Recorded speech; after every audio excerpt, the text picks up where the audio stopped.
They had furniture in there that had already sold that was waiting to be picked up.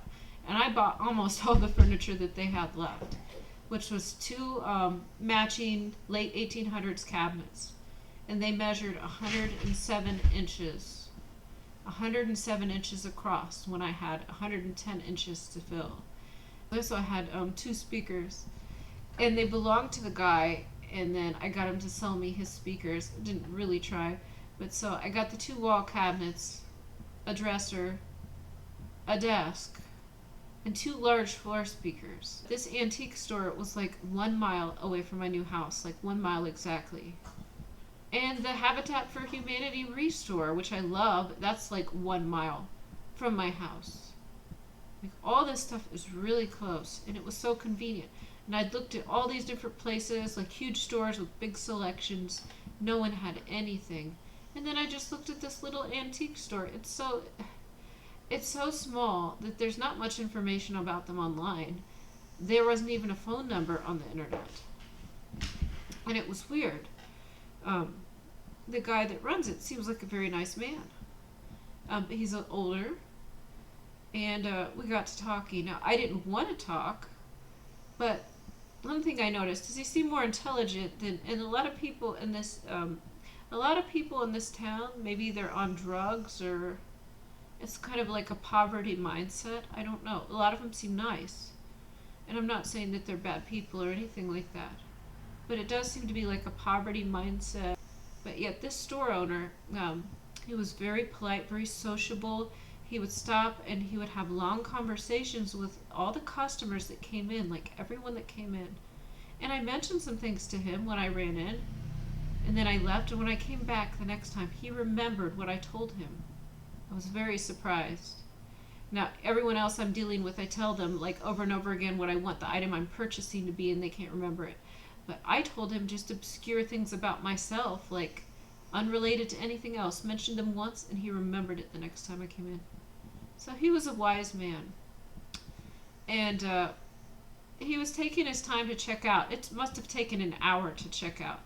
So it was very slow paced, where he wanted to talk to everybody, and he had to talk to those people before he could deal with me. And he's like, come sit down. And then like he wanted to talk to me. And then it got to the point to where like, and I said I'd move there, and oh, you wouldn't believe, think I was crazy if you knew what was going on, because he had mentioned something himself, and he knew I was fasting. I was fasting. I mentioned like, oh, your food smells really good, because he was like eating a salad and it smelled really good. And I said, oh, I'm fasting, so it smells really good. And he was like, he actually did seem like a little negative about this one thing, to where like he said he knew fasting was good and wanted to, but he couldn't because of his health, and he felt really bad when he fasted, and he had cancer. So maybe he doesn't anymore, but he had a lot of health problems, and because of that, he was unable to fast. And I said, oh, no, because for Ramadan, if you have a health problem and you're unable to fast, then you just will donate a meal, like what you would eat. You donate a meal to someone else each day instead of fasting. And he was really happy with that and said that he already did donate food. That was good. He was a very wise, nice man. And basically, I told him a lot of the crazy stuff I talk about on here. And he believed it. He was with a woman. He was with a woman who had poisoned him and was probably trying to kill him. And then he had cancer. I wonder, it seems like the cancer was related to the poisonings. It's very unfortunate. So he actually believed everything that I said. And then while we were talking, a man came in, and he was older, and he looked like he was Native American. He's like, oh, and that's a pastor there. And I could tell, that he was a wise, like a spiritual person, like a wise man. And the store owner also gave me some free lamps. One of them was broken, but they're pretty. He's like, oh, you want some lamps? I'm like, okay. So I took the free lamps, and I was carrying them both out, and I was holding them by the tops, and the pastor looked at me. So you be careful carrying them by the top. Just saying something, I think, so that I would look at him, and he could see who I was. And he was like very polite, like calm and nice when he said this. You'd be careful carrying them by the top. Like, didn't say it mean or anything like that. And I looked at him, and he looked at me. And I wonder what he saw. But I think that he noticed something. And he was, I could tell that he was the real deal. There was something about him. So, crazy things. The store owner had a lot in common with me, actually, and how I was like, this furniture is really heavy. Just go ahead and try to swivel it. You'll see how heavy it is. And then I get in front of it, and he's like, just try to shimmy it a little bit. And then I just moved it like so easily. Like, that's not heavy. And he was surprised because to other people this was really heavy. And I watched other people move this while I sat aside. And I've had to move everything myself. Or I move it with someone else. And this time they moved it. And I'm like, that's not heavy. It's fine. And I get in the car and, he's like, I don't know how you're going to get that in the house. And and he was like, when I was younger, I could have moved it myself. But, he was in his 60s. And I believe it, but people don't assume, like, I'm barely 5 foot tall. And I'm able to do a lot of things that, like a 6 foot tall, like, able-bodied men can do. I can usually do what they can do. And this isn't like a sexism thing or anything like that. It's like, I think it's willpower, it's mindset, but some people are just different. And I just try really hard and I don't give up. And when it comes to moving heavy things, when I have to do it, I have to do it, so I do it. It's just how it is. I've been alone a lot, so then I figure out how to do things myself. And anything I put my mind to, I can do it. But I usually have to work very hard, but in the end, everything works out. But anyways,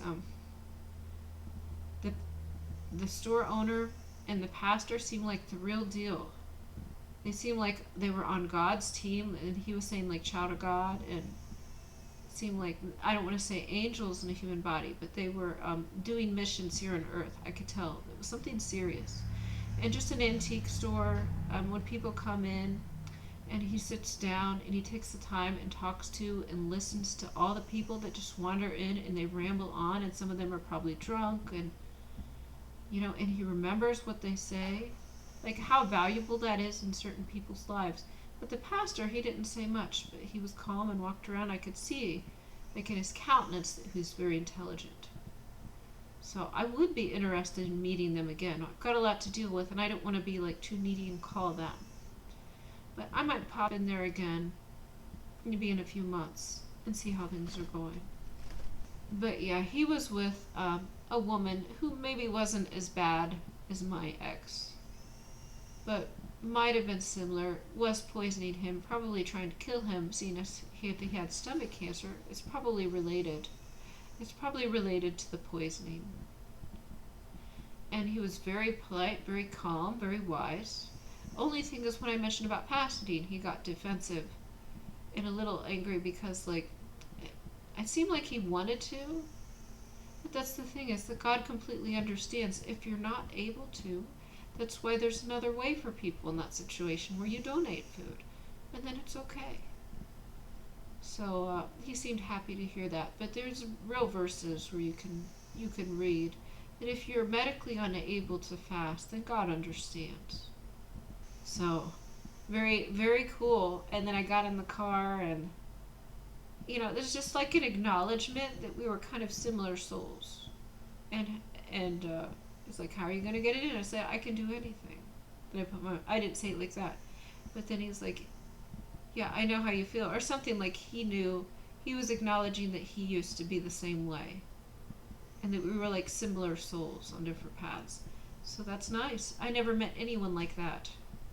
I never met anyone like that in Columbus, in the town I used to live in. And I do think a lot of the new neighbors and people there were probably agents, maybe not Agent Smiths, working for the Kingdom of Darkness, keeping tabs on me. Maybe some non-player characters, I don't know. Then I move here, and I just pop into this antique store, and I meet what seem like true agents of God. Like if you'd see a movie, and then there'd be people living a normal life, but they're really doing some important spiritual mission, and kind of undercover, but you can see their wisdom. I've seen characters like this in movies, and it was like that happened when I saw these people. I recognized that, the spiritual authority in them. So, I wonder if it's something spiritually they know, but like in this 3D realm they don't know. Maybe they're aware of it, maybe they're not. It's like being in a movie. Being in a movie and meeting these people, I could tell that they were very spiritually significant. I don't know whether they were aware or not in this life, in this 3D realm. They seem like agents for God. And when the pastor looked at me, maybe he recognized or noticed something. That was my suspicion. That's what it seemed like. But I didn't talk much to him. I just responded, and he said, "Oh, you have to be careful carrying those lamps by the top." And he said that because that was true, but also I think he wanted me to stop and look at him for a second. And I said, "Oh, yeah," something, I don't remember exactly what I said, but I just said a short sentence like, "Yeah, that is a good idea," or something like that. And then I left, and I looked him in the eyes. So he would have noticed what he was looking for. So hopefully I'll see these people again.